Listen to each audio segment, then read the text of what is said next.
Hello, me angels, and welcome to another show with Willow's Witchy Den with myself and my beautiful sister, Sister Drew. So tonight's show is going to be an interesting one because we're going to be talking about the Amityville Horror House. Now, I know that this story has been spoke about quite a lot and things like that, but it's still one that really intrigues me for the one of the main reasons is just how much it's been shown. The fact that Ed and Lorraine Warren were involved in this case and got a phenomenal picture in this house of one of the boys. It's believed they'd captured the young boy that was murdered along with his family and stuff. So I wanted to do this one because I thought it'd be really good to talk about it because it's one of them stories where was it as bad as people made it out to be, the hauntings? Because there's a lot of stuff behind this. Like there's a lot of stuff that's come out years later saying that certain things that was said that was done didn't happen and certain things weren't meant to have happened and stuff like that. So I've got the story on how it's meant to have happened, and then I've got a little bit of what they say after and stuff like that. Guys, got a few pictures that I'm going to be adding as well.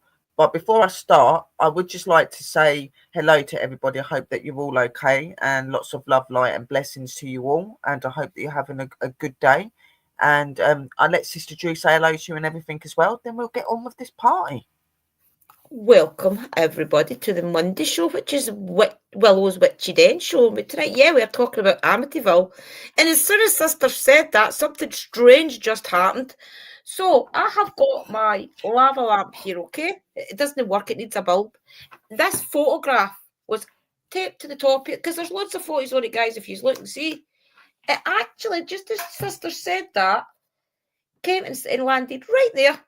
Now, that was tucked behind all this. So how can that go from there to there? There's not even a breeze in here. That's crazy, guys. Honest to God. Yeah, so Amityville's such a strange one. It really is. There's so much rumours out there, especially when it first happened. And then now the rumours are still the same. Well, they're different, but it's still as intense with the rumours. So it's a very interesting story, yeah. It is a very interesting story. And yeah, no, that's fine. Cara Duan's corner. If you just want to sit and listen, a lot of people do just do that, sit and listen. They do enjoy doing that. So you right Enjoy away, the my show. darling. No Yeah. problem. So I'm going to be reading all the content, but throughout the content, I'll stop and I'll say a little bit about it. Sister Drew can say a little bit about it because Sister Drew has some knowledge about it as well. And, it is a really good subject to talk about, I think. And it's being an investigator of the paranormal and things like that and being into all the strange and unknown. It's just one of those stories you have to talk about, and it never gets boring talking about it because of the way Plus, it it was one of was. the most Oh, ones that scared me as a kid. oh So, yeah, that as well.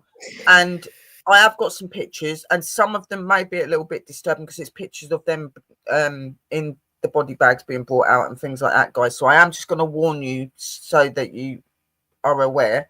But we'll do that at the end. I'm going to actually just start by talking to you and reading what I've got, the research and yeah. everything. So I hope you enjoy, and don't forget to share out, guys, and get the stream out. I forgot to share out. Yeah, I I've do shared it out. apologise. So, yeah, Um, yeah, it's been one of them days, just give them a an couple of exciting minutes. They'll day, come in. Yep, and they will. They will. here we go. So we're Okay, gonna I'll mute, start. guys.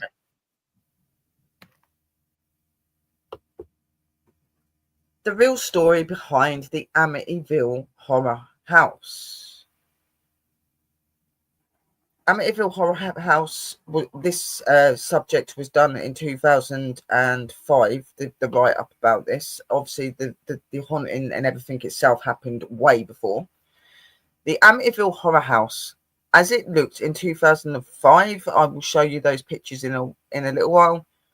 The Amityville Horror House was the site of a famous haunting in 1975, where a family experienced terrifying apparitions and supernatural events. And there was meant to have been a lot of events and stuff that was going on. The haunting story led to the best-selling book and movie franchise, but skeptics like Robert Bartholomew believed it was a hoax. The real horror of the Amityville story lies in the Defoe murders, where Ronald Defoe killed his family in 1974, leading to the infamous haunting tale. Amityville, even the name sends chills up your spine. That's because the sleepy suburb on Long Island, New York, was the site of what may be the world's most famous haunting. And the murder itself was horrible. And he believed and said that it was a dark entity, an energy that had been in that house that actually told him to do this to his family. So yeah, there's a lot behind it, Maybe we which is should talk a little bit about that first, sis, just yeah, to get people yeah. I up to think date. we If you're should. coming in, So Pat, obviously, I don't. I don't know if there'd been stuff going on in the house, but they hadn't been. They weren't completely comfortable in the home, and this young man had started. From what he said, he'd started sensing that there was like a dark energy in this house, and it started to manipulate him quite a lot. And on the night of the murders, when he was arrested, he'd said that it wasn't him that done it. He was told to do it by this energy. This energy must have taken him over, and things like that. So he went and killed 6 members of his family: his mother and father, and his 4 siblings. And it's disturbing because it wasn't even like it was like your normal sort of murder either. 6 people murdered, and the way that it was done as well, when that some of them were face down in the beds, and obviously they'd been shot. That's what he'd done. He'd shot them. And when he was arrested, he did show some remorse. So I'm a bit here and there about that. Was he taken over by it, or was it just an off moment where he weren't happy or something, and he done this to his family, then he regretted it? I don't know what it was, but he was in prison for a very long time, and he ended up dying in prison as well. It was 2008, I believe, that he passed he away. also said that he came home to his sister committing the crimes, guys. So there Yes, is a few stories out there. His sister was committing the crimes and he joined in and then he killed her. And then his sister said that he then in his jailhouse interviews and things said that there was an entity. He feels that there was an entity of some kind changing his personality as he was staying there. Now, you've got to remember something. This man done this crime, okay? So he went to jail. And then it wasn't until the next family moved into the home. And then that he there was a must have haunting. started to hear the rumours and things, or maybe the guards or something told him. So I did have files, guys, a bit of correspondence with Robert Defoe. It was a man that had reached out to me, one of the last podcasts Sister and I did about this subject, and he reached out to me. He had been writing to Robert Defoe. Unfortunately, I've not got that telephone anymore with the files in it, but he did say in that also that he did feel as if, I mean, this was little snippets of conversations this man had sent me, and it was relating to what was happening. And on that, he did say that he felt as if his personality had changed. And people around him also said, I mean, remember, he did go to the local bar and things, and they also said that he did get a little bit dark at the end up and things. So, was there an entity um, making all this, Well, making him do these things? Who knows? that's the question. Was there? And it's not really something we're ever really going to truly know, is it? Like, I'm not being I mean, funny. that was All 6 of them was have that the passed away. 70s, 80s? Yeah, it was Yeah, 80s, so wasn't it was it? 70s when they were killed. Yeah. So, Yeah. Well, like, that was all it was a hush long hush time back ago then. that Yeah. it happened. And he's now passed away as well. So the story will never fully be out, only what he's Yeah, ever but said. And yeah. It's an okay, my interesting darling, story. I and love hello it. to everyone. Hope you're all okay. So obviously, yeah, like he said about the dark entity. Yes, and like Sister said, while he was in prison, he had heard stories and been told somehow or he got the information somehow that this new family that had moved into that house were experiencing these hauntings and these terrifying events Yeah. and seeing apparitions of what could I be mean, his think family about that it. he If there murdered. was already a So dark entity there, and then he committed yeah, all those crimes, that it would have energy is kept going to them. make it 100 times worse. It's going to make him 100 times worse, and it's also probably going to keep the souls of his family there as well, because it was his aim to kill them Yeah, and they'd probably do be that. So traumatized. it's an Yeah, awful thing, guys, but it's an terrible. intriguing story at the same time. You know what I mean? So let me just get on to the next bit. So in Yeah, I'll mute again, 1975, guys. a family of 5 moved into their dream home, a 6-bedroom Dutch colonial at 112 Ocean Avenue, named High Hopes, knowing that the house had been the scene of a grisly mass murder just a year before. The family was immediately designed by yeah, designed by dreadful apparitions, bubbling green slime, red-eyed pig head, levitating beds, and sinister cries to get out. 28 days later, that's exactly what they did. They abandoned all their possessions and telling their terrifying story to anyone who would listen. So this family was only in there for 20 28 days, guys, and literally they fled. They left all their belongings and Now, they the were gone. belongings And belong to the that's a Defoes. big tale, guys. Yeah. Say that again, sis. All of that furniture that they did have, the Lutzes, was the Defoe's furniture. They had actually It got was, yeah. that house and on a special offer. Everything was included. So therefore, all that furniture, guys, Yeah. was the Lutzes, yeah, the Defoes. So that You're gonna energy in see that that in this furniture story. alone, yeah, Yeah. and very But they did, yeah. interesting. Everything was left how it was when and nothing was removed. And obviously it had gone for a special price because obviously the people that were selling the house knew what had happened and it had all of the furniture in there. And as we as investigators and people that are into the paranormal know that when things like that happen and furniture and stuff's left in that house, it's gonna have residual energy from it as well as this negative energy that is going around as well. And you Yeah, know, a lot of the disturbance in there may not have just been from this negative energy. It may have been them trying to let people know that they're trapped. They might have been trapped. They couldn't get yeah, away because a lot of negative energy do capture souls that have been tormented and lives have been ended badly. yeah. And it was his aim to make Yeah, that I've young got a man at the theory. time do that. Yeah, So I've got a theory that maybe there was an entity of some kind there, and then when Robert Defoe or his sister or whoever did that to his family, I feel as if maybe that portal that got opened brought even more demons, bad more energy or energy, yes, whatever. Because yes. think Well, about what he done. it's Yeah, that brings its it's own energy. darkness attracting it's darkness attracting darkness, isn't it?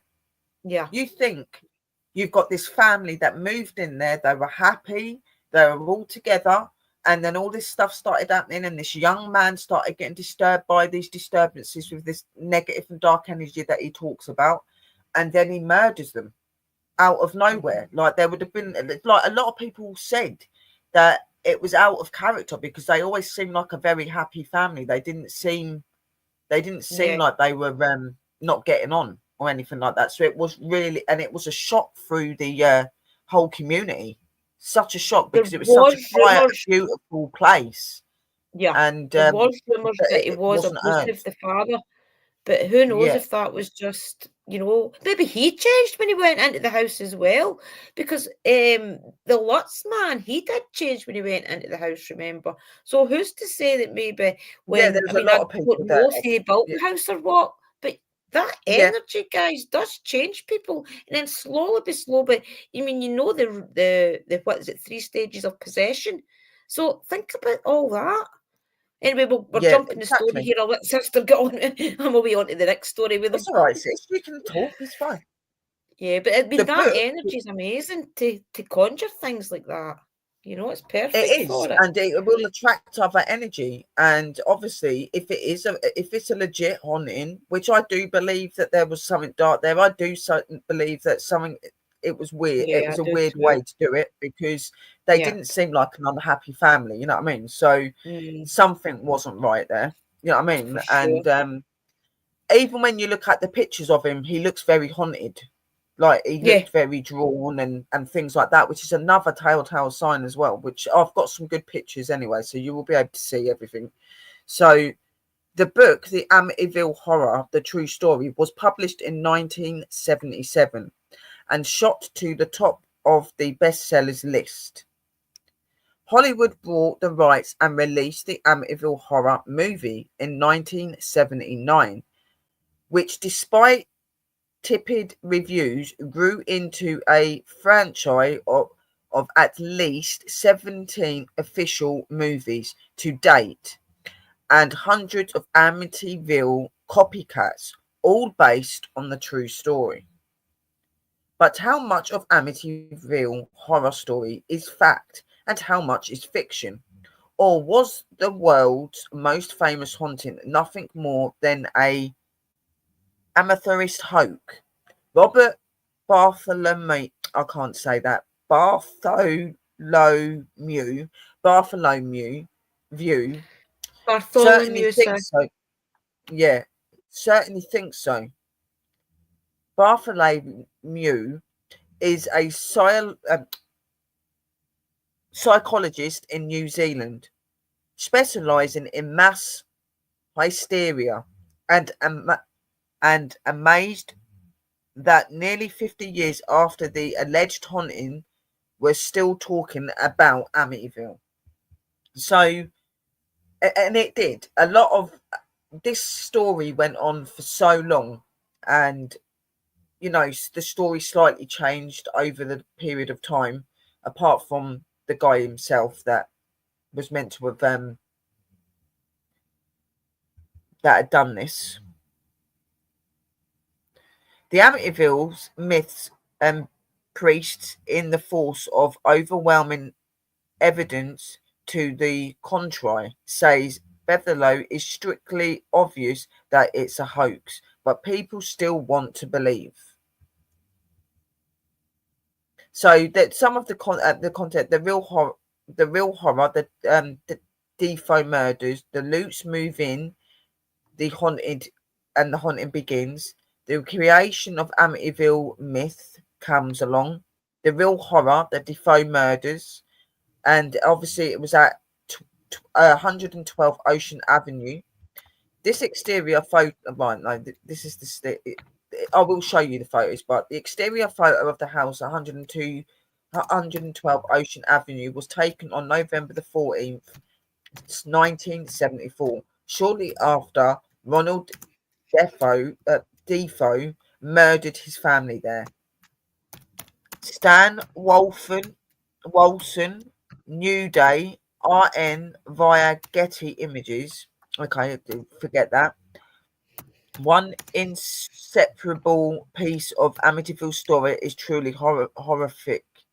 Early on the morning of November the 13th, 1974, a 23-year-old magnetic match mechanic named Rafael Defoe took a high-powered rifle and killed all 6 members of his family, 2 parents and 4 siblings, as they lay drugged in their beds. So he'd also drugged them so that they weren't with it. They've obviously fallen asleep, or they've become like paralyzed in the bed. They can't really move or anything like that. And he went in and he shot them. So in that case, you know what I mean? Like, that's the bit that really gets to me and makes me wonder, like, if you're fully possessed by this entity and energy, you're not going to take the time to drug your family. You're just going to go in with the rifle and you're just going to shoot them. So I'm a little Yeah. bit confused there. You know what I mean? Like, that's the only bit in the whole story that really gets to me. And I think, huh? Like, why would you See, go they and don't really know. It's, see, the thing is, if he was using a high-powered rifle, the first person that he killed, everybody else in the house should have woke up. If you think about it that way. So this is the That's what I'm reason that I saying. The think that noises, there's just little things that don't add up. Like, why was would the the other sister one, why would involved? they have, was the sister No. involved? And, Yeah. but apparently they were heavily drugged in the beds. Yeah. So, you know, there's just little bits that you sit there and it makes you scratch your head and you think, what? You know? Yeah, I know. So, Defoe and his Um, lawyer, William Webber, claimed that Defoe was driven mad by a satanic presence in the house and pleaded not guilty by reason of insanity. The jury didn't buy the devil made me do it defense, and the judge sentenced Defoe to 6 consecutive life sentences, meaning he would never get out. The former Defoe home at 112 Ocean Avenue became notorious as the murder house and sat empty for nearly a year until George and Kathy Lutz moved in with their 3 kids and a dog. At 80,000, the property was a steal.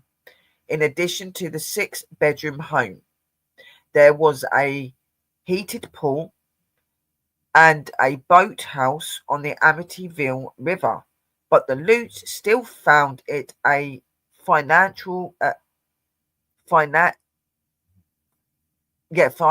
stretch. The Lutz move in, the haunting begins. Where did that go? I've just gone way too far there. The Lutz move in, the haunting begins. George and Kathy Lutz. George and Kathy Lutz, former owners of the haunted house at 112 Avenue in Amityville, New York, posed during a press tour for the book, The Amityville Horror. These are pictures I will show you in a little bit. The story of what happened to the Lutz family over 28 harrowing days in December 1975 and January 1976 has been retold many times and has morphed slightly with every telling. In all vengeance, there is a local Catholic priest whom the Lutz asked to bless the house due to the earlier reputation. According to one story, the priest sensed a sinister presence in one of the upstairs bedrooms and warned the Lutz not to sleep in that room. In the book, the priest felt a sharp slap on his face and heard a groaning voice scream, "Get out." I'm in the movie. In the movie, the priest was also attacked by a swarm of flies. Then the really weird stuff begun. Doors slamming, opening and shut all hours. The persistent coldness in the house, despite roaring fires in the fireplace. Drops of gelatinous goo, red in some versions, green or black in others, appearing on the walls and carpets. One night, Kathy transformed into a 90-year-old crone. Another, the face of a demon-eyed pig, appeared in a bedroom window. On their final night in the house, George reported that Kathy levitated and slid off the bed, while George was kept awake all night by the sound of children's beds slamming on the floor above him, flickering lights, and unseen presence lurking in the room. The next day, the kids awoken traumatized, saying they were unable to move or leave their rooms. The Lutz were terrified and exhausted and couldn't take any more, and on January the 14th, 1976, they left everything behind at 112 Ocean Avenue, never to return.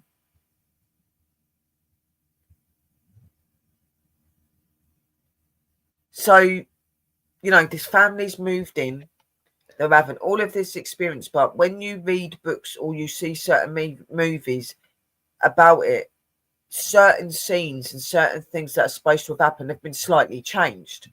So that's where is it real or not comes in, because I've noticed that a lot in a lot of these films that are based on true stories, especially about murders and that.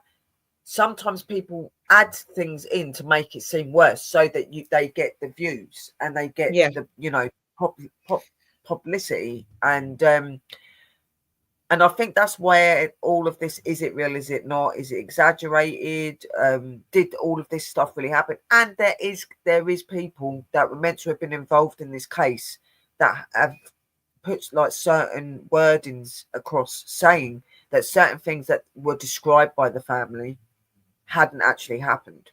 Right, So so there's when Ed and Lorraine Warren went into the home, okay, the very first time that Lorraine walked into the living room, now remember, Lorraine always had that old Catholic priest. He was a saint, I think. Now she had a yes, protection, a little bit of wood. So the minute that she walked into that home and she looked around and she looked up, she seen, is it, oh, I can't even remember his name. Oh, it's at the tip of my tongue, to the pastor that she followed. What's his name? I can't remember. But she seen his face. So she knew yeah, instantly walking into that home that something definitely was there, because he was a very good mentor for her in different things. Whatever, I don't know if he was alive when she was alive, or if it was somebody she followed through scripture or not. I really don't know, guys. But he was an old pastor or something. She's seen his face. Now, the minute she seen that, yeah, Lorraine, she knew there was something wrong. The lady that was going around with them as well, that was filming everything, and that is the lady that ends up going back and doing a documentary about 10 years ago. And she interviewed yeah, David Lutz, who was the son. And the minute that he turned 16, he was, so same with the daughter, the minute that they turned of age, they were off. And he went into hiding. He went way into the middle of nowhere, stayed himself because of the yeah. presence He in did. that He didn't want home to when he talk was about a it. kid. He didn't want to talk about any of the stuff. They were very Yeah. scared to talk about it. The children were very, very scared to talk about it. Do I believe that it was haunted? Do I believe that stuff was going on there? Yes. Do I believe in the evidence and the investigation and the stuff that Ed and Lorraine done? Most definitely. They were Yes. phenomenal investigators, and Lorraine was an amazing physic. You know what I mean? So I Yeah. don't question anything that she says, but the family themselves, there was just certain things that people were saying slightly changed over time. They would say different things, and that they Yeah. described certain ways that it happened, and things that were meant to have happened, like calling the police, for instance, but there was never any record of them ever phoning the police. um that they'd mentioned about they'd found footprints in snow on a certain time as well, but at that time that they'd said, there was no snow. So, like, there's little things that Yes. make people They've got the wonder. facts a bit wrong, yeah. Yeah, you know what I mean? Have they got the timing mixed up? Have they got the dates mixed up? Because, not being funny or nothing, when you're going through something like that, you don't want to remember that, do you? So you don't want to constantly remember everything. It's going to be hard Mhm. enough getting it out your head as it is, Yeah, going through that. You know what I exactly. mean? So they could have got mixed up, or it could be that they've added things in to try to make it look better for Yeah, them. get But the you Hollywood just don't treatment, know. M It's cat. that sort of story that you're never going to know, really. No. So See, I do I'm believe, much not like sure. sister, that there was something there. Now, remember, there was Yes, water and everything right next to that home. So water's a conductor of yes, energy. So there could have been multiple spirits through the years, entities through the years coming and going. Remember as well, that part in New York is one of the most oldest parts as well. So that could have been what was on the land before they built that home. There's so much rabbit holes you could go down with it. Also, remember yeah, as well, the Defoes, don't know the Defoes, the Lutzes, um, in the documentary with David Lutz, he said that his father, well, it was actually his stepfather, bought that home because he was actually an occultist, and he bought the home because he wanted to start experimenting on doing different rituals and things to see if there was any energies in it.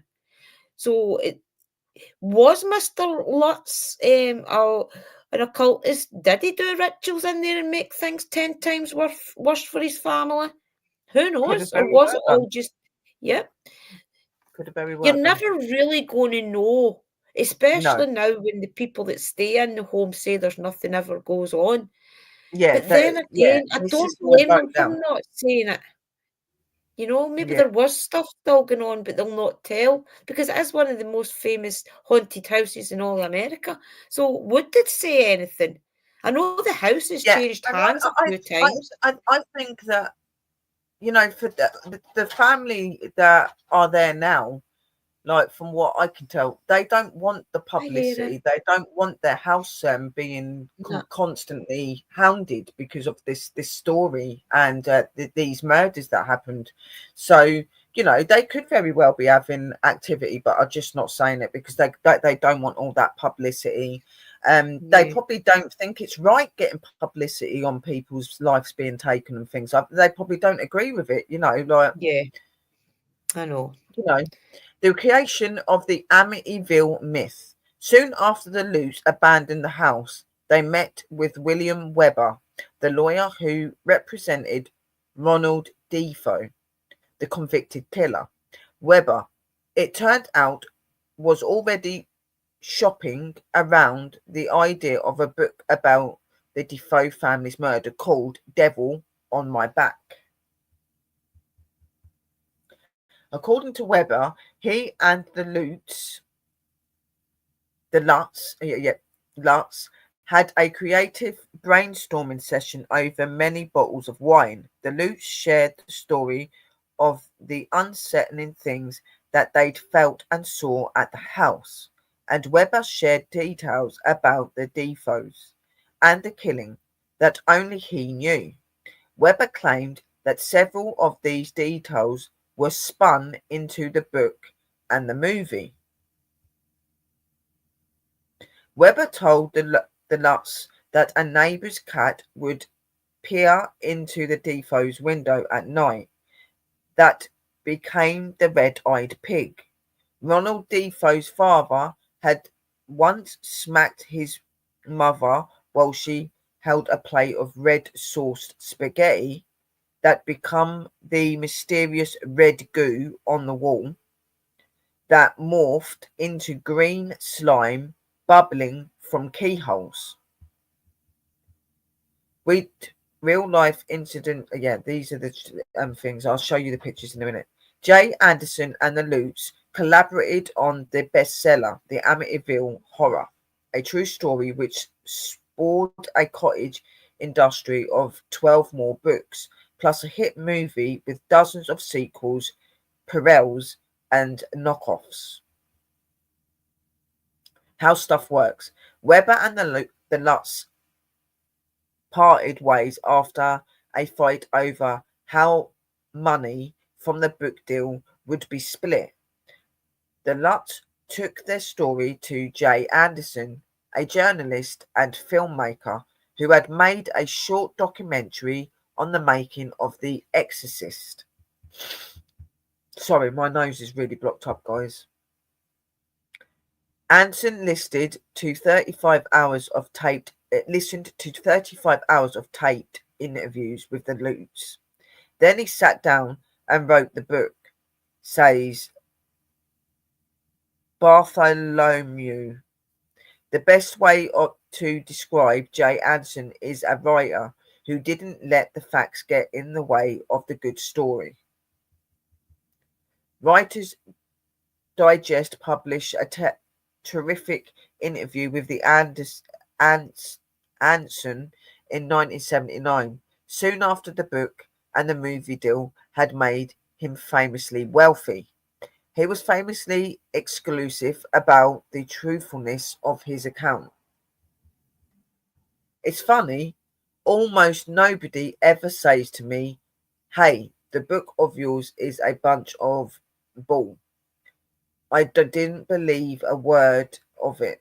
Instead, they ask if I think that the Lutz told me the truth.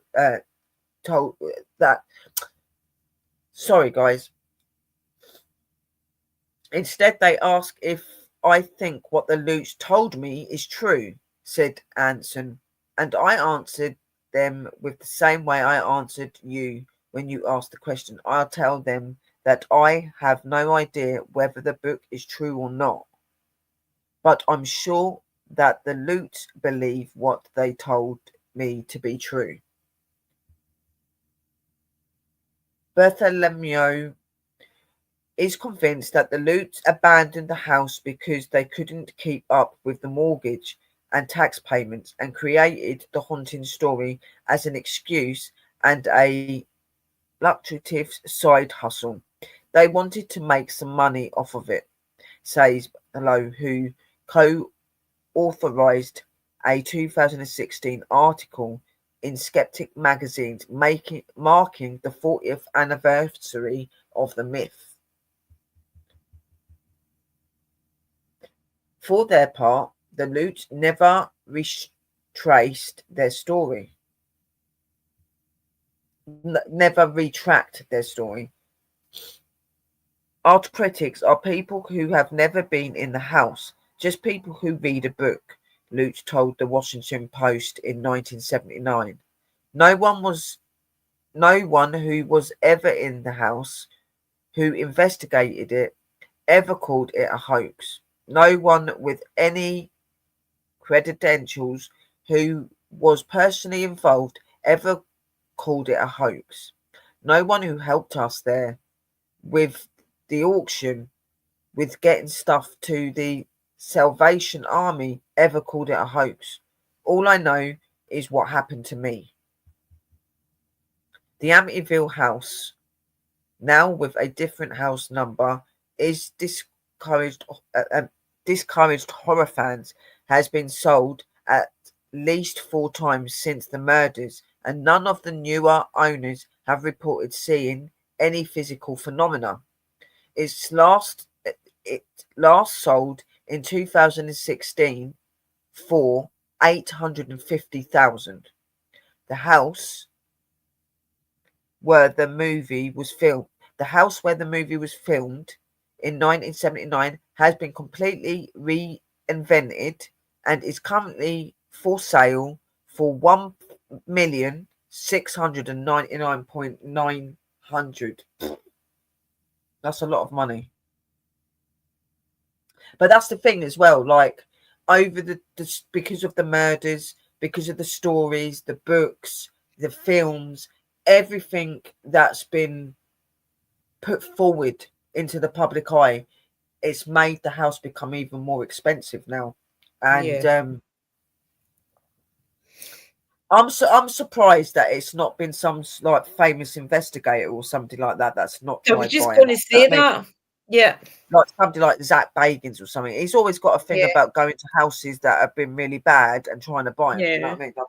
You know what I mean? But yeah, You never might know. be It a might end wealthy up. person though. Yeah. Definitely a You would wealthy get a lot person of to be able money to if they buy it. put it as a hotel. Oh yeah, he'd get a lot of money as well because he'd make money Yeah. from being in it, and because he's famous already. You know what I mean? So Yeah, sorry, definitely. guys, my Everybody silence is that fine. worked in that house said it was haunted. Even the lady that was doing I think she was a local news broadcaster or something, and she had got the Yes, privilege of going along. It was her that actually spoke to David Lutz, Lutz, as an adult. And she even said that the minute you walked into the place, you knew. So, how can that energy just go, guys? It can't, it it can't, and just it's can't just sort of go. how sinister the and hello, my darlings, and everybody, and just how sinister it was meant to have been, and all of the things that had happened. There's just no way that energy is going to leave there. To me, I No. believe that that energy is attached to the house. That energy is attached to the grounds. I Yeah. do believe that possibly, you know, the grandfather that bought the house first could Yeah. have possibly, like Sister said, done things in there and not being fully aware of what he's doing, maybe Yeah. conjured these other energies. It may not have been one energy at play. There could have been Well, I don't several. think there was. Yep, I think there You know ended what I up mean? multiple. Yep, I Yeah, really do. I feel as if when because the sort anyone of in the paranormal knows that evil and evil attract and evil grow. it grows. The darkness You know grows. yourself. It attracts more in. And with the murders themselves, it would Yeah. attract more energy in. You know what I mean? Because it wasn't a good Those murder. type of places bring their own demonic energies because that's Yes, what feeds them is that energy, that chaos that was there that night. I am So so sorry. I keep sniffing and that. It look like I'm that was me crying, but last I'm week. not. It's my sinuses and everything. So I've been out Yeah. doing the garden today. It's playing up like havoc now. Sorry guys, we're British, it's sniffle time. Oh yes. And it's not exactly warm yet either. So No, it's no the warm yet. Amityville Definitely Horror not. House, located at 112 Ocean Avenue in Amityville, New York, gained infamy after the 1974 Defoe family murders and the subsequent claims of paranormal activity by the Lutz family, who bought the house a year later. Here's more details to look.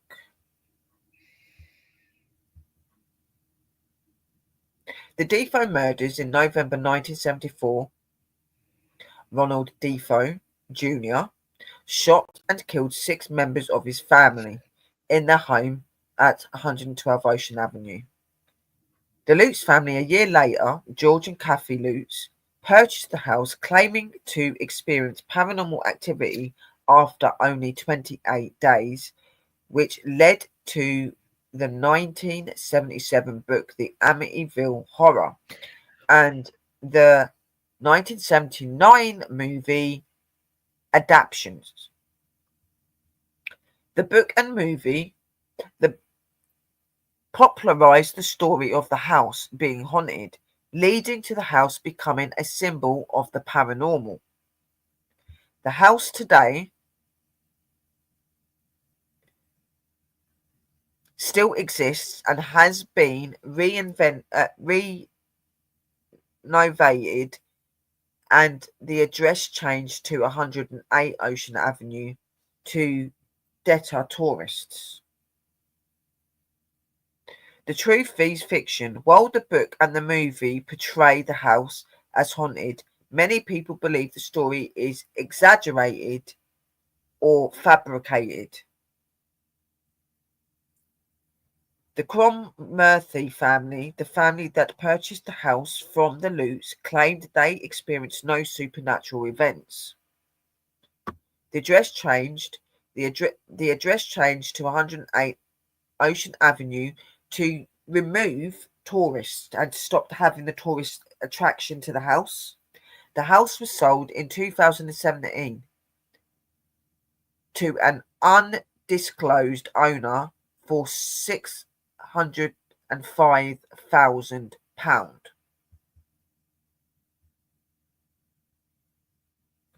The house was originally built in 1925. The 3-story home was originally built for John and Catherine Moyerham. The Moyerhams removed a small existing cottage from the lot.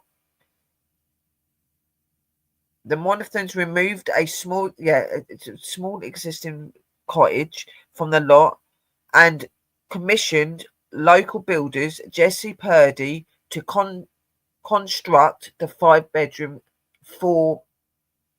house. Part 3. The Amityville Horror is a book by American author Jay Anson, published in September 1977. It is also the basis of a series of films released from 1979 onwards.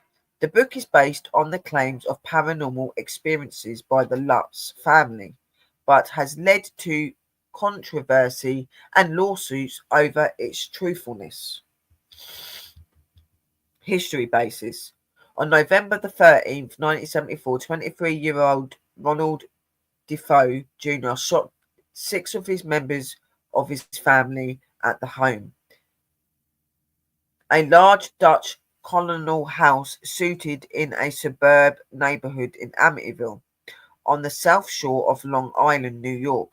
After a trial lasting 7 weeks, Defoe was convicted of second-degree murder in November 1975 and sentenced to 6 terms of 25 years to life in prison.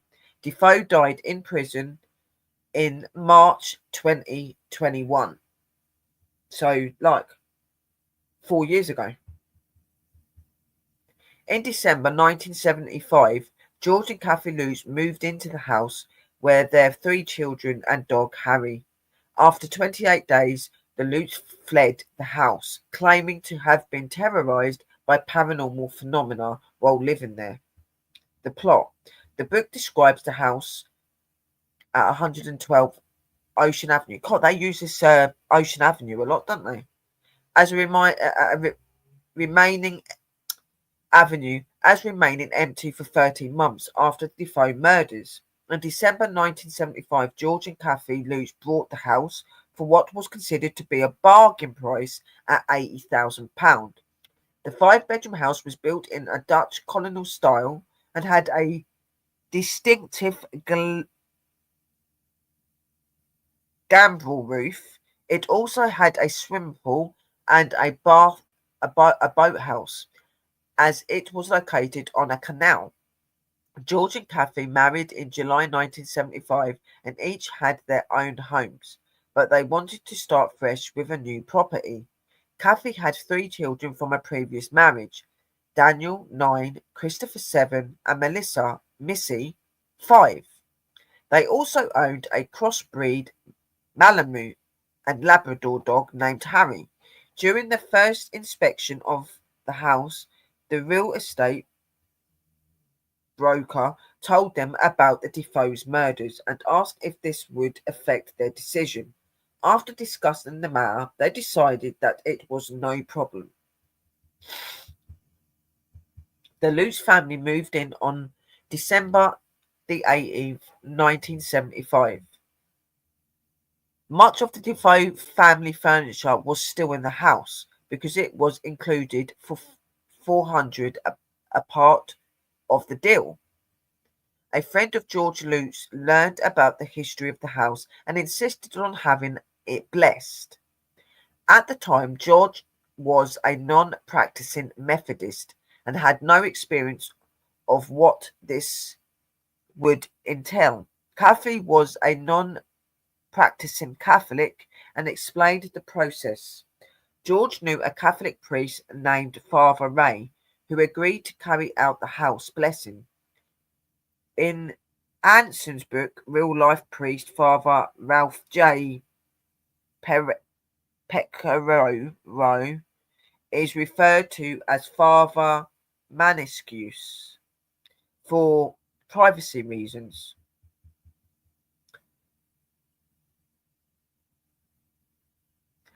Father Mancuso was a lawyer, judge of the Catholic court, and a physiotherapist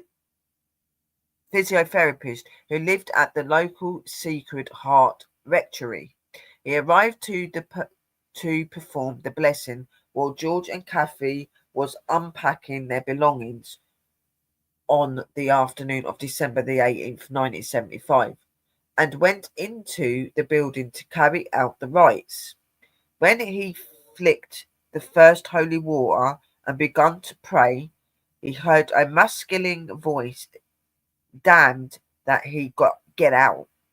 When leaving the house, Father Manisco did not mention this incident to either George or Kathy. On December the 24th, 1975, Father Manisco called George Lutz and advised him to stay out of the second floor room where he heard the mysterious voice. The former bedroom. I've just lost my way now. Hang on, afternoon sometimes. Voicing to get out.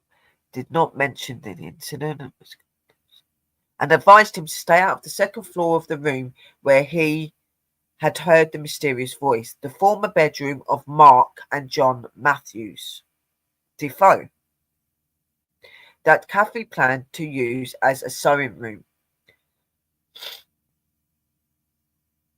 But the call was cut short by static. Following his visit to the house, Father Monescu allegedly developed a high fever and blisters on his hands, similar to stigmata. At first, George and Kathy experienced nothing unusual in the house. Talking, talking about their experiences subsequently, they reported that it was as if they were each living in a different house. By mid-January 1976, after another attempt at the house blessing by George and Kathy, they experienced what would turn out to be their final night in the house. The Lutz declined to give a full account of the events that took place on this occasion, describing them as too frightening. After getting in touch with Father Maniscalco, the Lutz decided to take some belongings and stay at Kathy's mother's house in nearby Deer Park, New York, until they had sorted out the problems with the house. They claimed that the phenomena followed them there, with the final scene of Anderson's book describing greenish black slime coming up the staircase towards them. On January the 14th, 1976, George and Kathy Lutz, with their three children and their dog Harry, left 112 Ocean Avenue, leaving all of the possessions behind. The next day, a mover arrived to remove the possessions to send it to the Lutz. He reported no paranormal phenomena while inside the house.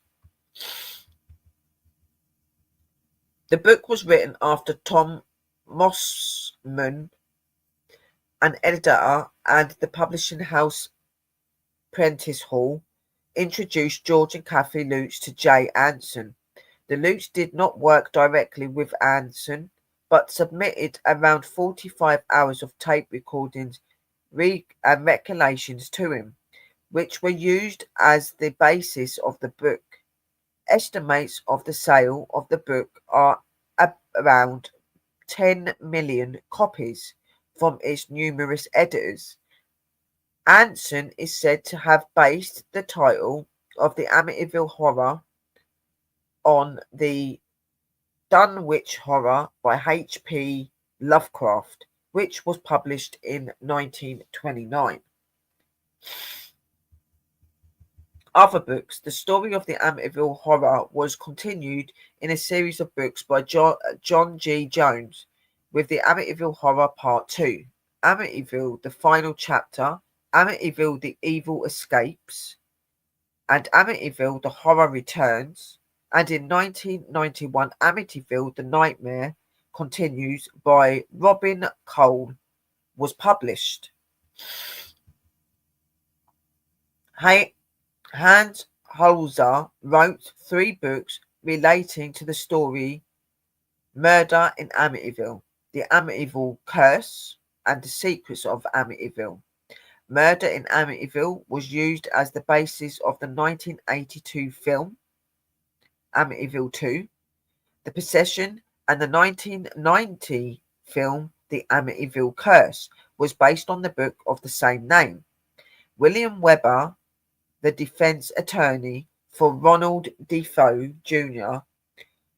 at his trial, recommended Holzer to Defoe in 1979 as a way for Defoe to obtain a book deal telling his side of the story.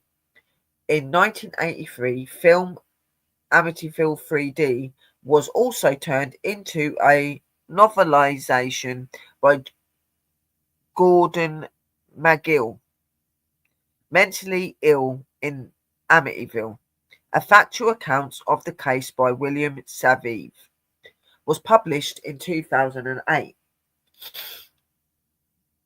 Disputes and accuracy. The roles of the Father Pescaro, Father Mascuso in the book has been given considerable attention. Father Pescaro stated in an affirmative during a lawsuit in the late 1970s that his only contact with the Lutz concerning the matter had been by telephone. Other accounts say the father did visit the house but experienced nothing unusual there.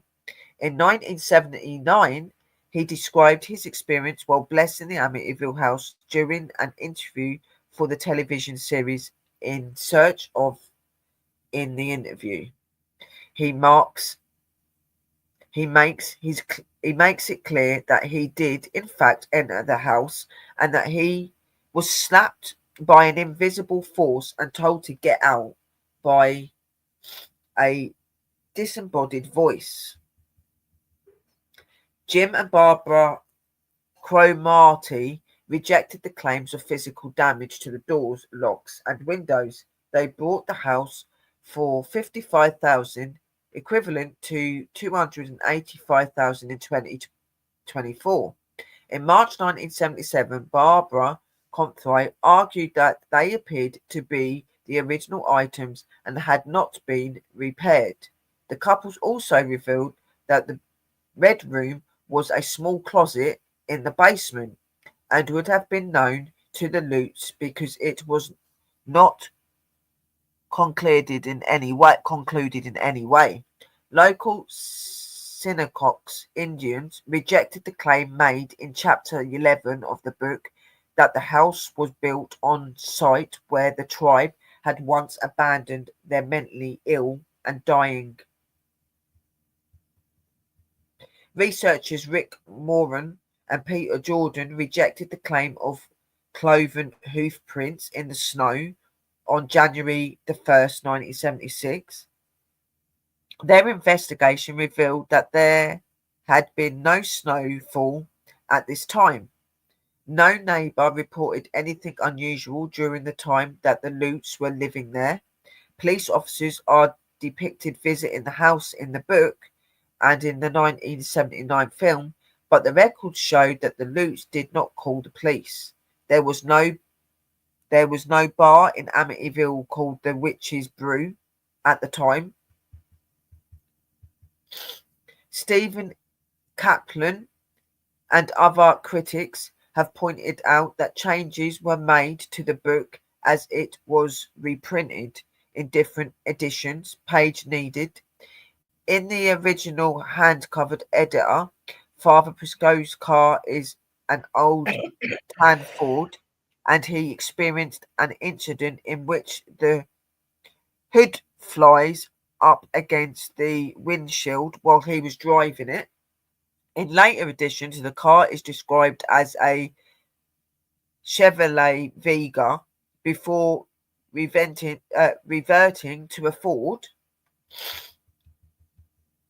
In May 1977, George and Kathy Lutz filed a lawsuit against William Webber, the defense lawyer for Ronald Defoe Jr., Paul Hoffman, a writer working on an account of the hauntings, Bernard Burton and Frederick Mars, both alleged clairvoyants who had examined the house, along with Good Housekeeping magazine, the New York Sunday News, and the Hearst Corporation. The Lutz alleged misappropriation of names for trade purposes, invasion of privacy, and mental distress. The claims against the News Corporation were dropped, and the remainder of the lawsuit was heard by Brooklyn District Court Judge Jack B. In September 1979, Judge Milstein dismissed the Lutz claims in the September 1979 on the 17th issue of People's Magazine. William Webber wrote, "I know this book is a hoax. We created this horror story over many bottles of wine." This refers to a meeting that Webber had with George and Kathy Lutz, during which they discussed what become the outline of Anderson's book. Judge Winterstein also expressed concern about the conduct of William Webber and Bernard Burton related to the affair, stating there is a very serious ethical question when lawyers become literally agents. Webber himself filed a $2 million lawsuit against the couple, charging them with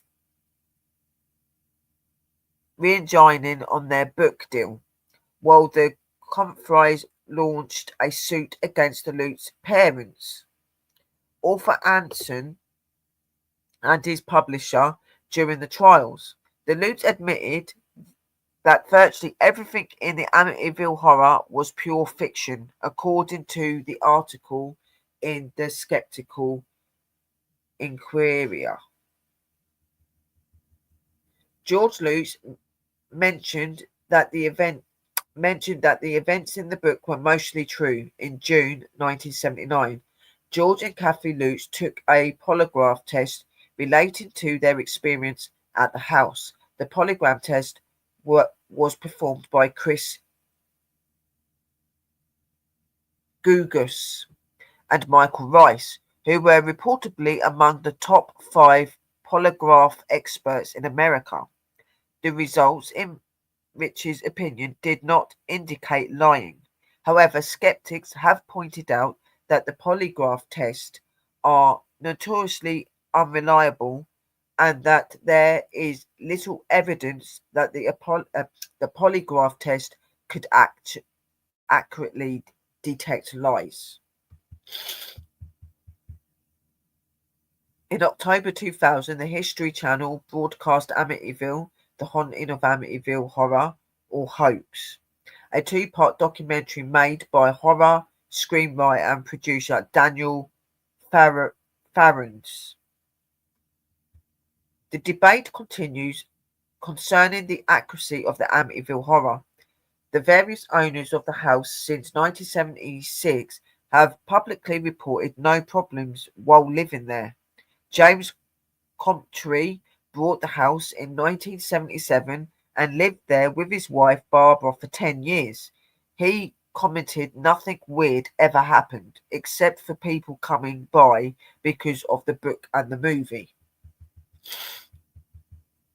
Main article works based on Amityville Haunting. The people and the events fictionalized in the Amityville Horror have been the subject of a number of films, many of which share no connection other than the reference of Amityville. So the books were the Amityville Horror, Amityville 2, The Possession, Amityville 3D, Amityville 4, The Evil Escape, Amityville, The Curse, Amityville, It's About Time, Amityville, A New Generation, Amityville Dollhouse, Amityville Horror, Amityville Haunting, The Amityville Asylum, Amityville Jeez, Death oh, House, Amityville Playhouse, Amityville No Escape, 2016, Amityville Vanishing Point, Amityville Legacy, Amityville Terror, Amityville Prison, oh wow. Amityville The Awakening, Amityville Evil Never Dies, Amityville Wow. Exorcism, Amityville Murders, My goodness. Amityville The Harvest, Amityville Where the Echo Lives, Oh jeez. Amityville Enado,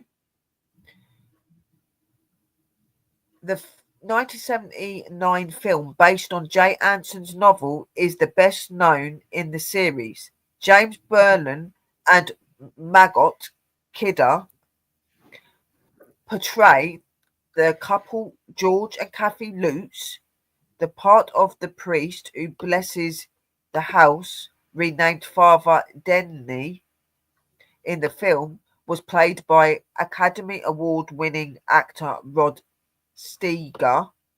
The first 3 Amityville films received a theatrical release, while the 4th film was made for television by NBC.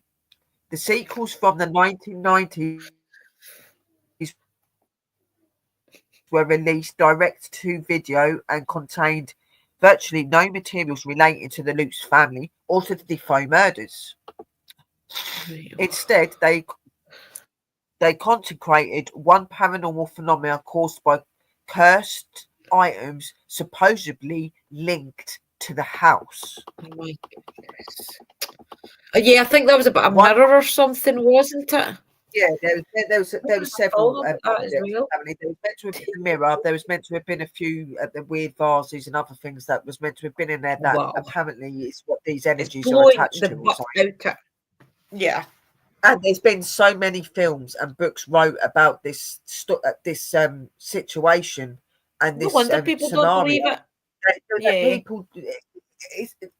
I don't blame that people don't believe in some of it. I mean, it's been changed and fascinated, names changed, mistakes Yeah. put in the videos.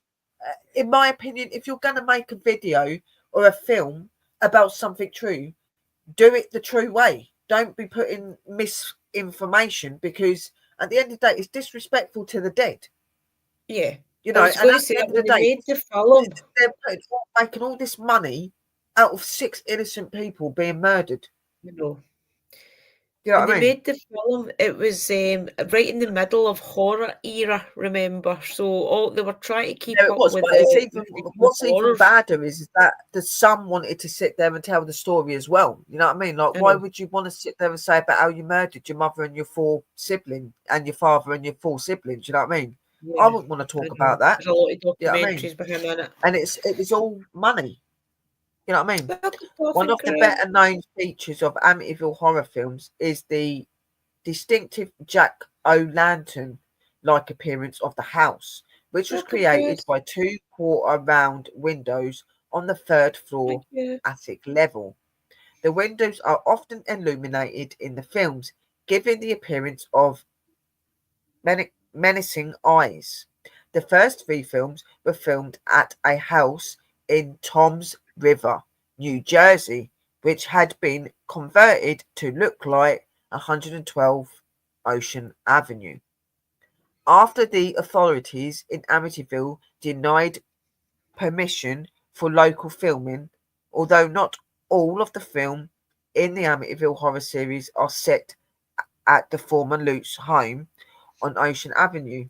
Yeah. The distinctive Dutch colonial house is traditionally used as the main image in promotional material. In 2005, a remark of the original Amityville horror film was released with the tagline "Catch 'em and kill 'em," referring to the claimed link between the house in Ocean Avenue and John Ketchum, whose name has been linked to witchcraft in Salem, Massachusetts, but remains a controversial and exclusive figure. This vision exaggerates the isolation of 112 Avenue, Ocean Avenue, by depicting it as a remote house similar to the Overlook Hotel in Stephen King's The Shining.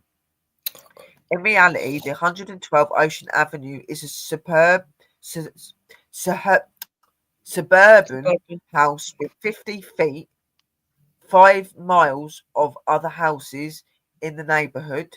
The house used in the 2005 version was a Silver Lake, Wisconsin, while other location work was shot in nearby Antiques, Illinois. Yeah. The child character Jodie Defoe appearing in the film is fictional and was not one of the victims of the shooting by Ronald Defoe Jr.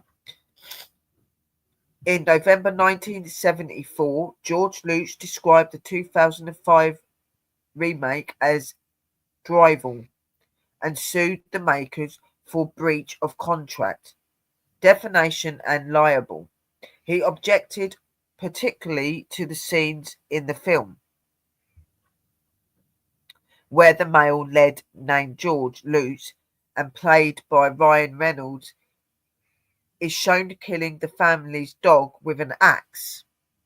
Hmm. The film also shows that George Lutz's character building coffins for the members of his own family. The defamation claim was dismissed by a Los Angeles court in November 2005, while other issues related to the lawsuit remained unresolved at the time of the George Lutz death. The documentary My Amityville Horror was released in March 2013. It featured interviews with Daniel Lutz, one of the children who lived in the house Daniel, during the that's period what it was. It of was the David. which the book and film are based. Hmm. Lutz echoed the original story as told by his mother and stepfather. He also makes additional claims that both he and George Lutz were possessed and that George Lutz demonstrated tele, what? telekinetic abilities and strongly suggested that George's dabbling in the occult may have entertained the demonic events. Yeah, I definitely think Legacy. that to be true. Yeah. I do as well, yeah. Legacy. Kathleen Teresa Lutz, October the 13th, 1946, August the 17th, 2004, died of emphysema, and George Lutz, January the 1st, 1974 to May the 8th, 2006, died of a heart disease. The couple had divorced in the late 1980s but remained on good terms. Yeah. During the period in which the Lutz family was living at 112 Avenue, Stephen Kelpen, a self-styled vampirologist and ghost hunter, was called in to investigate the house. Kelp and Lutz had a falling out after Kelpen said that he would expose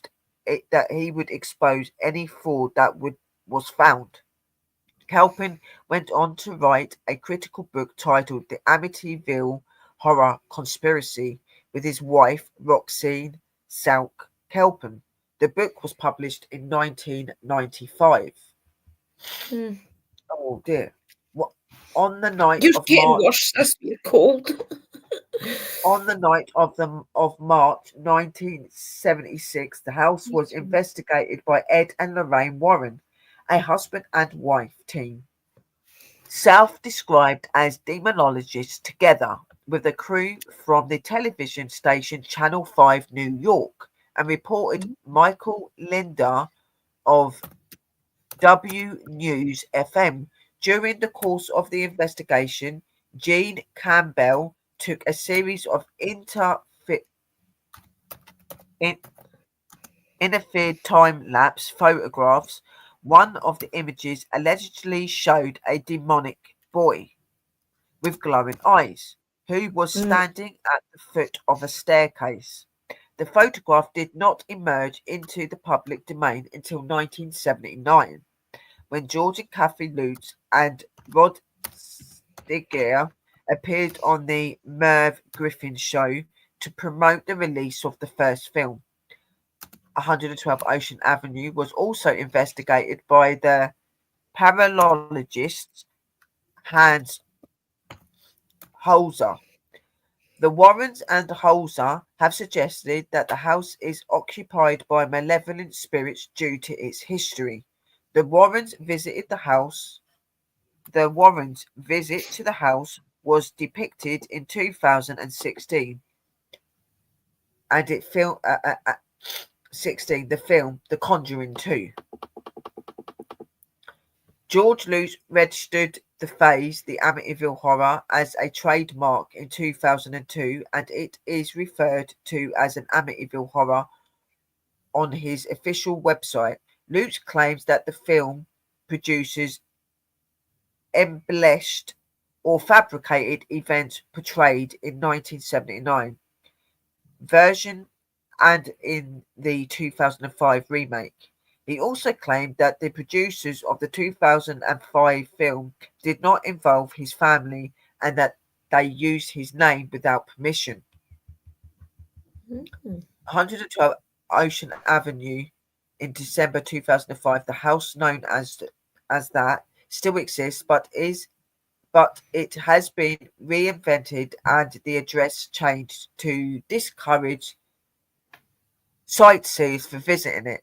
The quarter round windows have been removed, and the house today looks considerably different from the depiction in the films. The house in Tom's River, used as the location for the first three films, has also been modified for the same reason. For the Mm. 2005 film version, the house address was changed to 412 Ocean Avenue.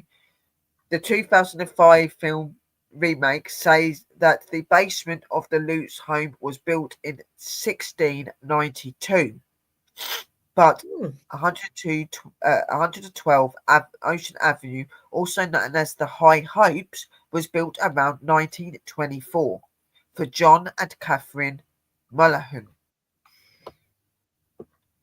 The local residents and authorities in Amityville, New York, are unhappy with the attention that the Amityville horror brings to the town and tend to decline requests to discuss it publicly. The website of Amityville Historical Society makes no mention of the murders by Ronald Defoe Jr. in 1974 or the period of that the Lutz family lived at the 112 Ocean Avenue. When the History Channel made its documentary about the Amityville in 2000, no members of the Historical Society would discuss the matter on camera. The episode of the CIS New York, first broadcast on October the 31st, 2007, was a Halloween edition based on the Amityville horror, entitled Boo. It featured a house in Amityville where a family had died in circumstances similar to Defoe's murder. In May 2010, the house was placed on the market with an asking price of 1.15 million in August 2010. The house was sold to a local resident for 950,000 on August the 21st, 2010. The departing owner held a moving sale at the house harded and hundreds of people turned up for the event. They were allowed to go inside the house, but not to visit the upstairs rooms or the basement. And that is the end of that, guys. So let me just show you some of the pictures quickly. Oh my god, guys, my nose. What's this? She's getting worse. Sniffles. I was just So, looking up a bit of the history there, and it was saying about Indigenous people staying there so in Long Island. There was English settlers and Dutch settlers, I think they said. yes, That's interesting. yeah, there was quite a lot of it. So obviously, the top one is the house in 1974, and It's not apparently the changed house that in the much. bottom, yeah, and the one in the bottom is in 2024. You can still tell it's that. Just because Yeah, they've changed the windows, you can isn't it? definitely still tell it's it, but it's most definitely changed its features a bit, definitely. Yeah, it's not as Um, creepy looking. this is what it looked like around the time of the murders when the family was murdered. Was the evening that the murder had been put forward. Yeah, if you look at the top window, that's the one that they say there's somebody looking out. Yes. Look at the top window. Then there's more of the crime scene. Hi, Sammy. Hey, darling. So this is the evening when the family were killed and all the police and the public had come out because obviously over there it was a big shock that it had happened. They didn't Yeah, expect that anything like this would happen. It was a very small and very quiet place and a lot of respectful people there. Nothing like this really ever happened in this sort of place, you know what I mean? yeah. So it was a big shock to everybody. Um then I'm gonna show you oh dear, I'll show you them in a minute. Um No, This is Sammy, it's them in being New removed. York. This is them being removed from the house, guys. I do apologise. Yeah. Um, It's good. this is the scene. One part of the scene. Poor people. Yeah, This is what the house looks like today. right. Okay. I'm That's not going far to do better. the Ed and the Far main bit. Yeah, brighter. Yeah. yeah. The picture here, guys. That is Robert, the one that murdered the family. There's a boathouse as well.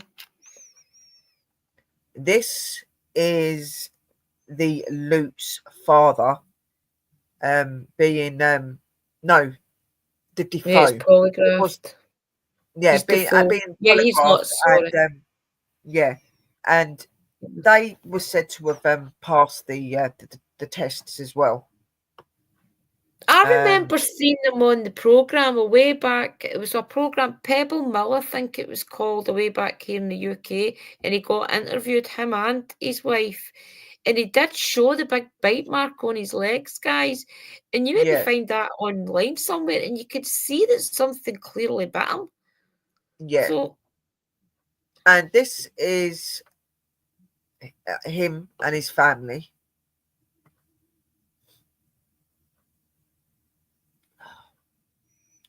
And then the pictures of the family that were murdered, along with their brother in the picture, Robert. yeah, Now, they all look very happy. They don't look like a family that are not getting on, you know. yeah, So, you know, there is something there, definitely.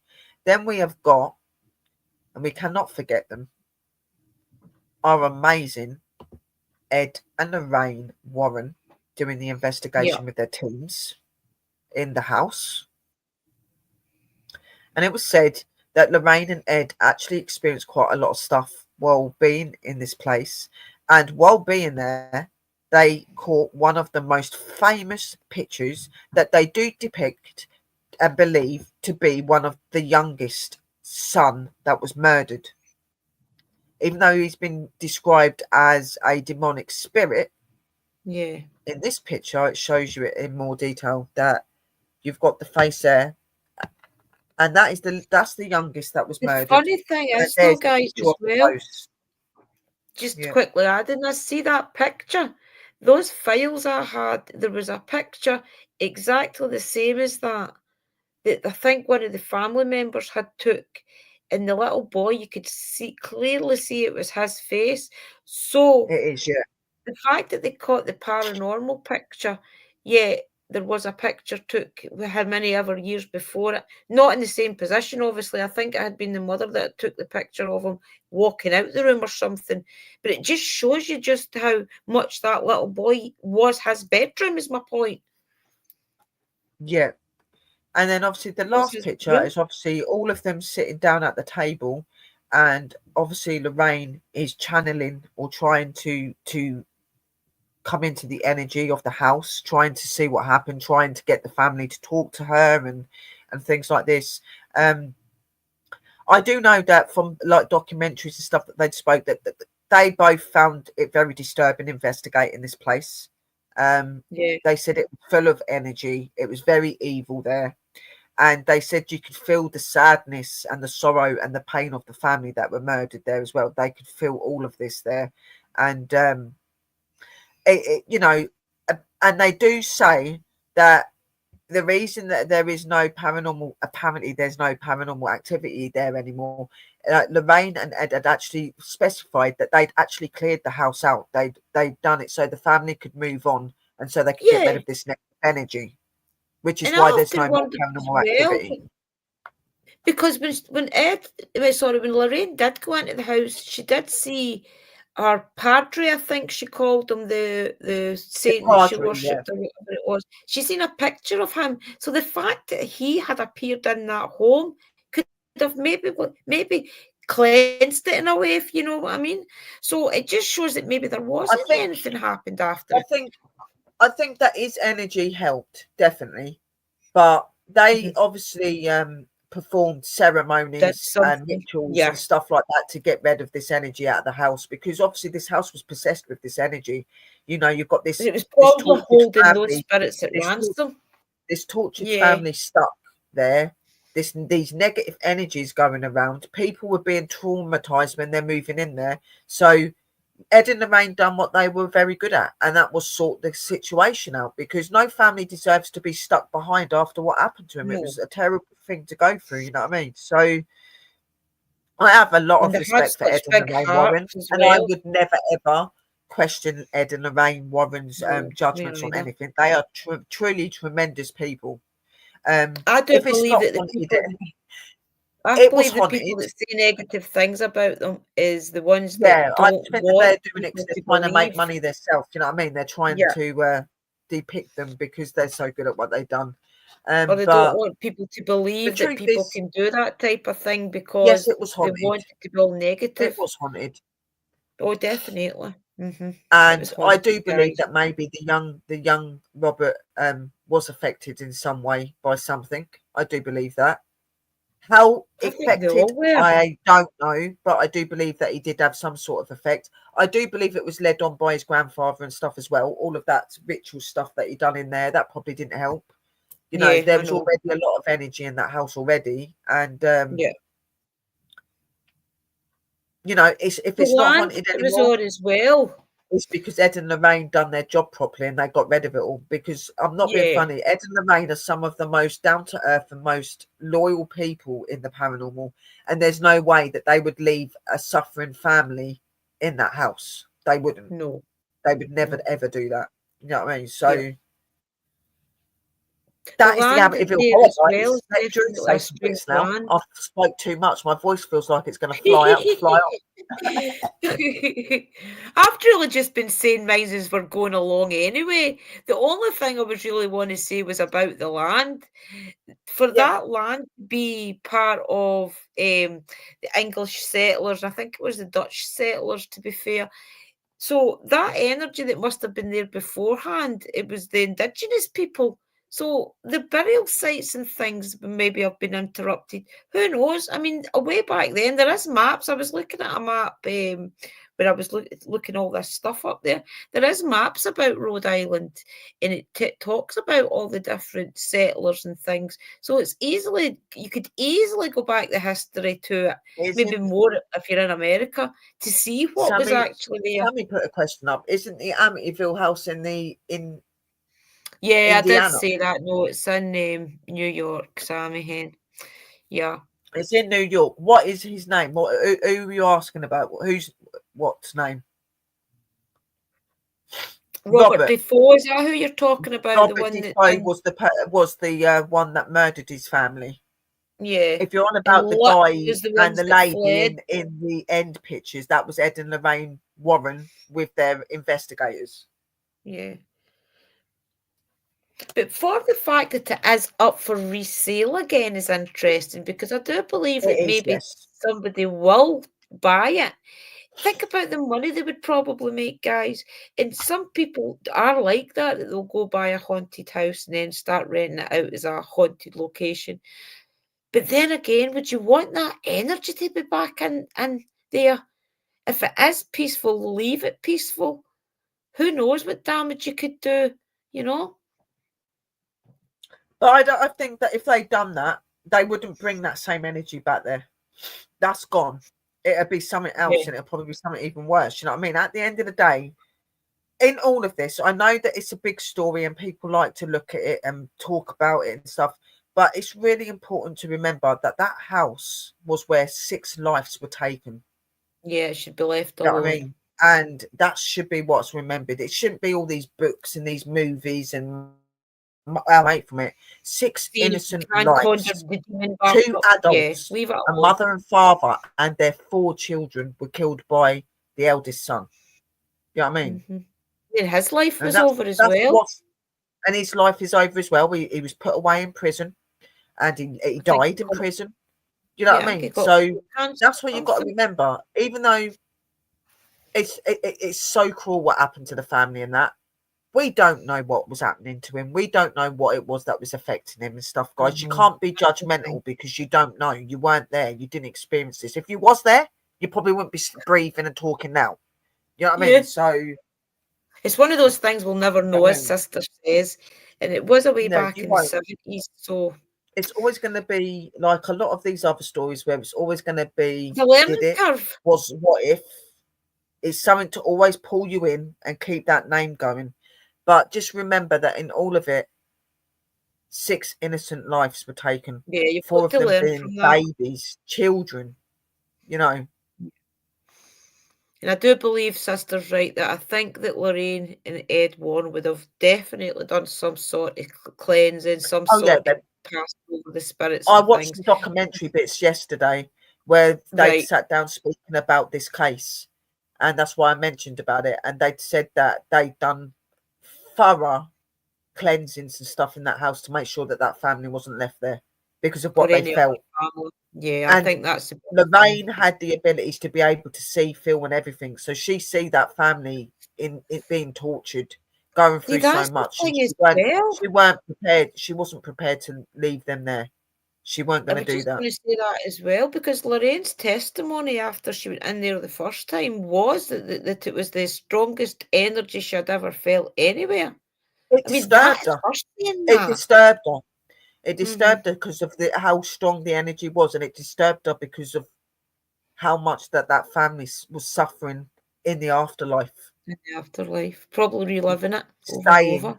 staying in those moments. She said that when she walked into certain rooms, she could see the replaying of them being murdered. That they keep reliving Mhm. that.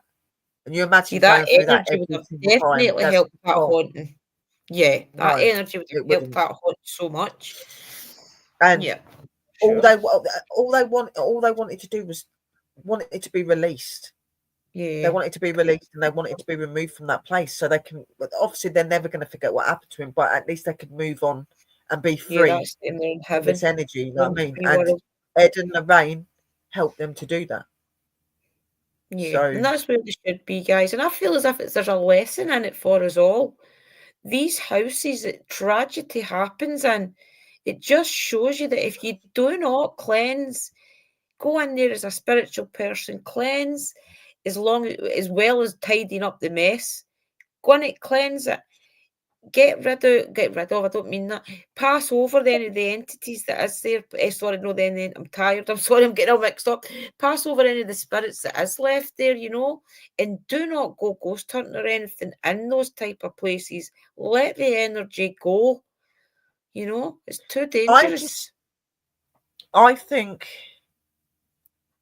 it's disrespectful to go to places like that and want to be investigated and trying to torture them. It is. Why would you do that to them? I get it. If I went there and I was in there and talk to them, I'd be really respectful. I would be very open and say that I'm very sorry for what happened to you. I'm not here to just torture you. I'm actually here to help you go.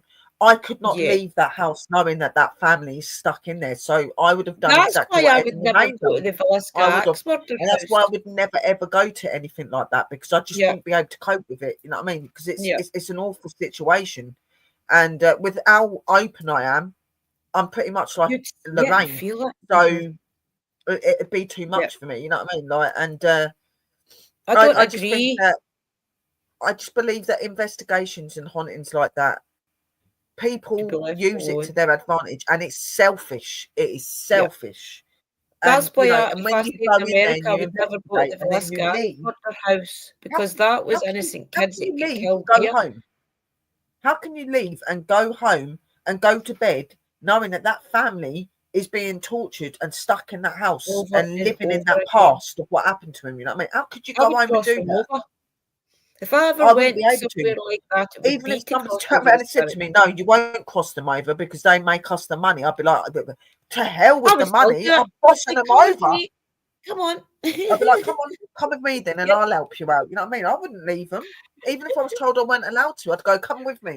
You know what I Yep. mean? I I wouldn't would leave. leave I some can't. I good. can't even do it on investigations I do where it isn't a house or anything that's known for murder, any murder. You know what I mean? I can't leave anything See, I wouldn't Yeah, do I it. mean, so let alone No, a family that's been tormented and tortured and spoke about, and has got so much stories about them out there. Like, what the hell? I know. Look at Let the them go. books. My Help goodness, that them. must have been about 30 There is books. like there is about there's about 17, I think 17 books. 17 books, about 4 or 5 films, probably more than that. There's That loads. energy alone keeps things like that That active. keeps it It there as needs well. to That's what I was be going to say. It's going settled. to keep them. It's going Yeah, to keep all of that tragedy alive. yeah. Yeah, I definitely feel that places like that should be left alone. Cross over the Yeah, stay spirits, well cleanse away, it. guys. Yeah. You And know, even like if fair it has enough to if be you knocked come down, past an abandoned house that you don't know nothing about, fair enough. But when you know stories about houses and where something really tragic has happened, don't go in there and investigate them and no, try and don't get do it. footage and that. If anything, stand outside and go, is there anybody here that needs any help? Let me help you to cross over. Help them Yeah, to that's cross. what I would do. Yeah. You know what I mean? So that was the Realistically, what? Right, realistically, let's take it from a paranormal investigator's point of view. What would you be going into the house for? To communicate with the demon?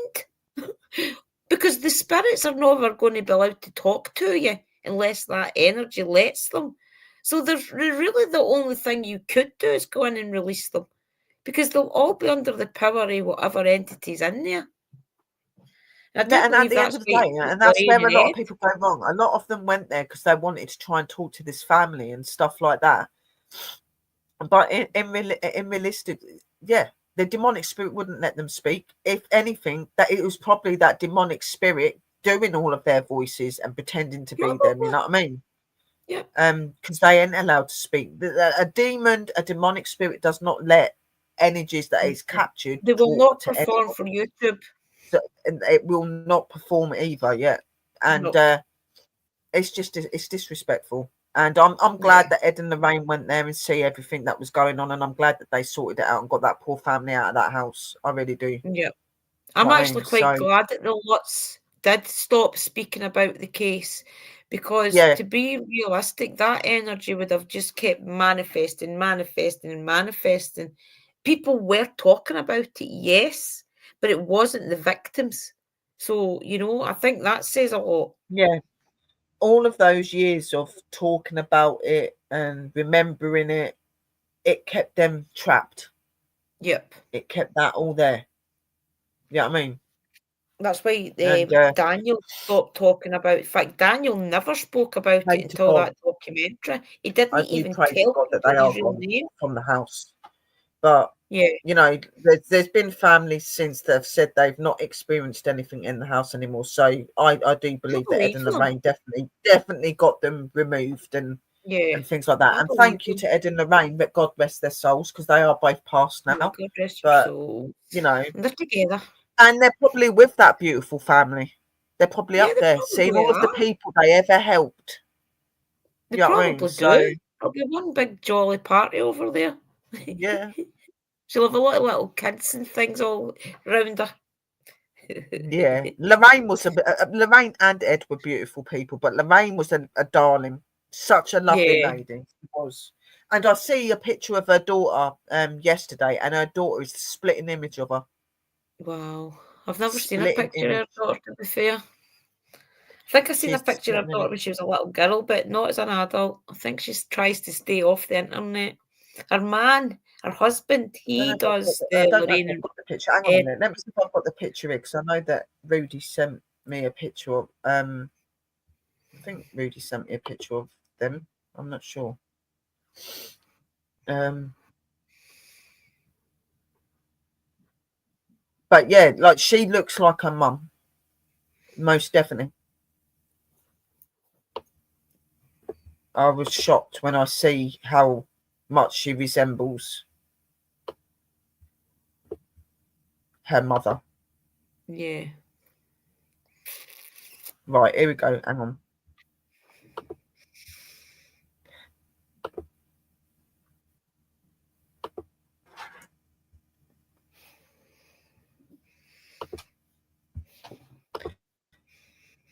She is the double of her mum.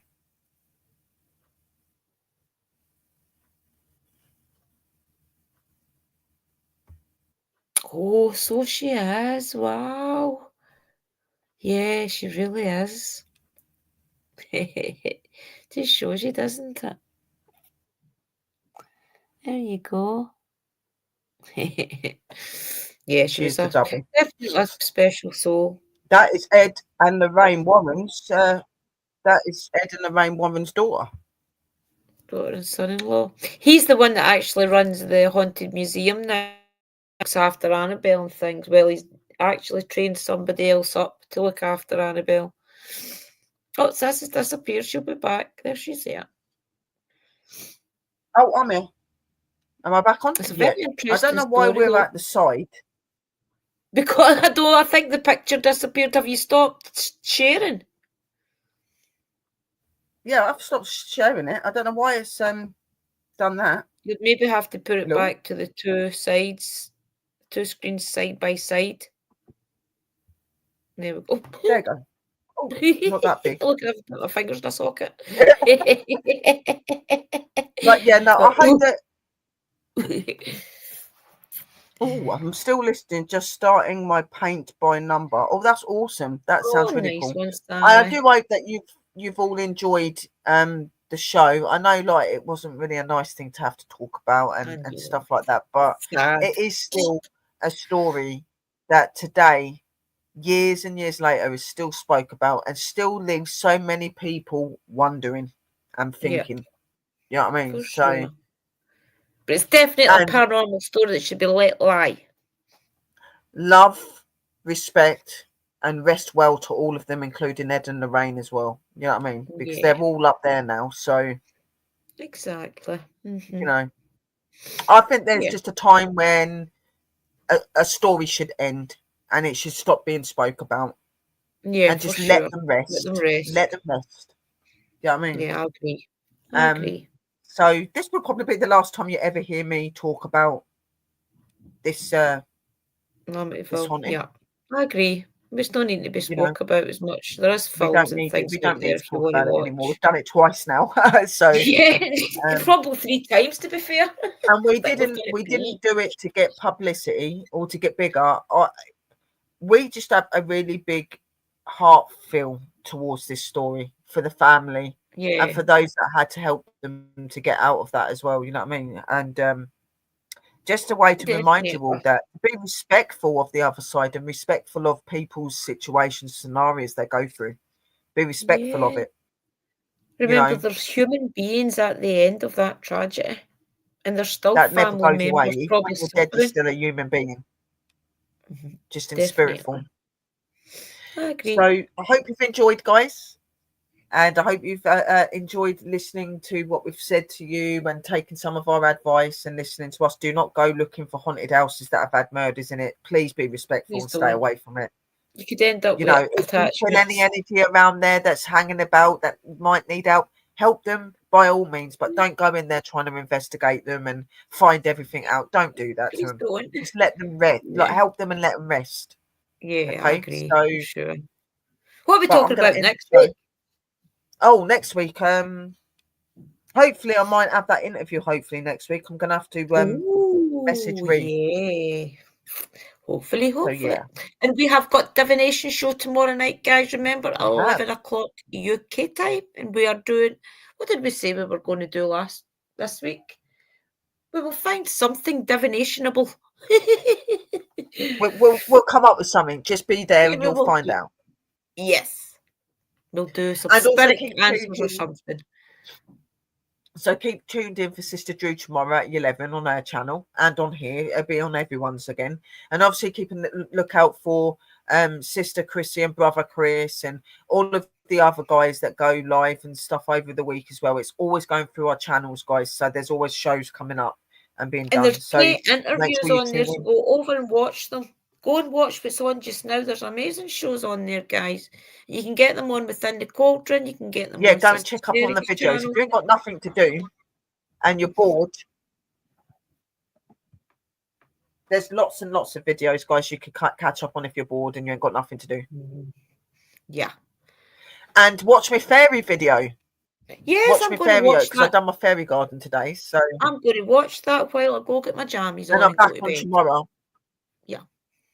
I'm going back on Oh, tomorrow. yes. I'm going back out. Well, I'm not going out there tomorrow, but I've got to mend their pots and Yeah. I can hear their Sparkle shelter. barking to get down. Thank you both. You're very welcome, and thank you for watching, guys. This is We are going to Karen. come off of here. I'm going to do my outro, and I am going to be leaving now. We all both love you lots, guys. Thank you for coming in. Thank you for supporting us. Don't forget to hit that like and share. And remember, always be respectful of the dead, guys. Always be respectful of the dead, okay? And Yes, I agree. we'll see you all very, Good very night, soon. everybody, and And blessings to you all. Stop, my dog is love you chatting all. up. And tune in tomorrow for Sister Drew at 11, guys. Sorry, guys, Hello, I'm mute. Sparkle. Oh, yeah. He's a pest.